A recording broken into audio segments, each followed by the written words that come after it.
ओम धन्वंतरय नमः। आज हम अष्टमहागध के ऊपर डिस्कशन करेंगे, जो कि एक कंपैरेटिव स्टडी आचार्य चरक, आचार्य सुश्रुत और आचार्य वाग्भट ने अष्टमहागध में किस किस रोगों को इंक्लूड किए हैं, क्या डिफरेंसेस है और क्या सिमिलरिटी है। उसके साथ साथ चिकित्सा दृष्टि से ये अष्टमहागध क्या है, किस कैटेगरी में आते हैं, और महागध शब्द जो है और किस किस के लिए यूज हुआ है, महाव्याधि क्या है। तो ऐसे जो सिमिलर टर्म्स है जो एग्जाम के लिए इंपॉर्टेंट है, उसके बारे में अभी डिस्कस करेंगे। आचार्य चरक के अनुसार अष्टमहागध के अंदर आते हैं वातव्याधि, मधुमेह, कुष्ठ, उदर, अपस्मार, सोफ, राजक्षमा और गुल्म। आचार्य चरक ने इंद्रिय स्थान में अरिष्ट लक्षण के बारे में वर्णन किए हैं, और वहाँ पर इंद्रिय स्थान का जो 9th चैप्टर है, स्याव निमित्त इंद्रिय, तो वहाँ पर अष्टमहागध का वर्णन आया। आचार्य सुश्रुत वातव्याधि, मधुमेह, कुष्ठ, उदर, ये चारों को वर्णन किए, जो कि आचार्य चरक ने भी इन चारों को रखे हैं, महागध के अंतर्गत किए हैं। उनको छोड़ के अर्श, अस्मरी, भगंधर और मूढ़गर्भ, ये चारों को भी सुश्रुत महागध के अंदर इंक्लूड कर रहे हैं। और आचार्य सुश्रुत ने सूत्र स्थान में 33 नंबर चैप्टर, इसका नाम है अवारणीय अध्याय। तो अवारणीय अध्याय का अर्थ क्या है ना, वारण का अर्थ है टू अपोज द डिजीज, है ना।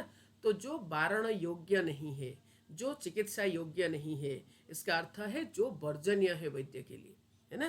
तो ऐसे रोग है ये, ठीक है। तो उसके नेक्स्ट देखो, तो इसी में ही आचार्य सुश्रुत संहिता में आप जब देखोगे उत्तर तंत्र, तो उसमें उन्होंने दुर्निर्वार रोगों का वर्णन किए हैं, काश, श्वास, विलंबिका। तो इसको कहते हैं दुर्निर्वार रोग। तो दुर्निर्वार का अर्थ क्या है ना, जो निवारण करना कष्ट है जो, तो उसको कहेंगे दुर्निर्वार रोग, और वो है काश, श्वास, विलंबिका।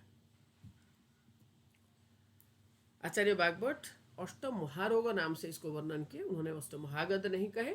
और अष्टांग हृदय में निदान स्थान में 8 चैप्टर जो ग्रहणी निदान है, उसका अंतिम श्लोक में वो बता रहे हैं ये 8 रोगों के बारे में, और इसको अष्टम महारोग कहे। तो यहाँ पर भी कॉमनली वही 4 रहे, वातव्याधि, मधुमेह, कुष्ठ और उदर। और जो सुश्रुत ने बताए थे अर्श, भगंधर, अस्मरित को तो रखे, लेकिन मूढ़ गर्भ को रिप्लेस किए उन्होंने ग्रहणी से।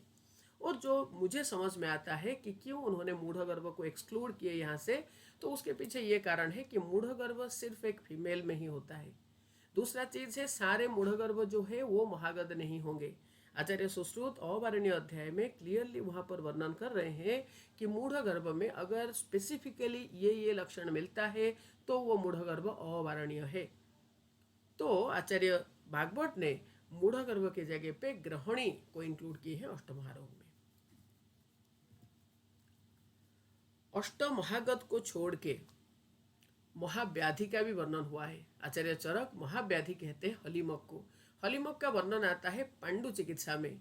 तो चरक संहिता में चिकित्सा स्थान का 16 चैप्टर जो है, तो वहां पर वो कहते हैं कि पित्त प्रधान आहार विहार लेने से पांडु हुआ, उपेक्षा कर रहे हैं तो कामला हो रहा है, उपेक्षा कर रहे हैं तो हलीमक हो रहा है। यदा तो पांडु वर्ण स्यात् हरित श्याव पीतक, जब शरीर का वर्ण पांडु से हरित श्याव पीतक वर्ण में कन्वर्ट हो रहा है, उसका नाम हलीमक है, जिसमें वात पित्त के प्राधान्य रहता है, और वो है महाव्याधि। क्यों ना हो, जो 3 रोगों को उपेक्षा करने से हो रहा है, तो वो तो निश्चित महाव्याधि होगा।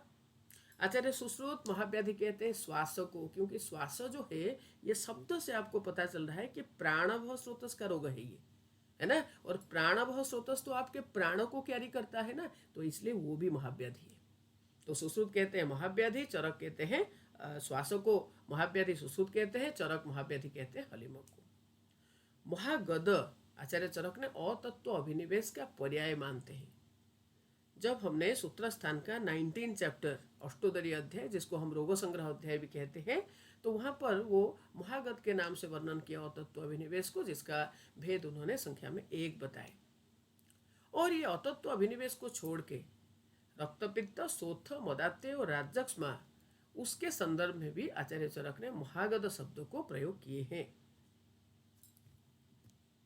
तो यहीं पर अष्टमहागध टॉपिक खत्म हो रहा है, और अष्टमहागध जो है एग्जाम पॉइंट ऑफ व्यू से एक इम्पॉर्टेंट टॉपिक है, तो इसलिए इसको बहुत अच्छे से समझना और याद करने की ज़रूरत है। God bless you, wish you all the best.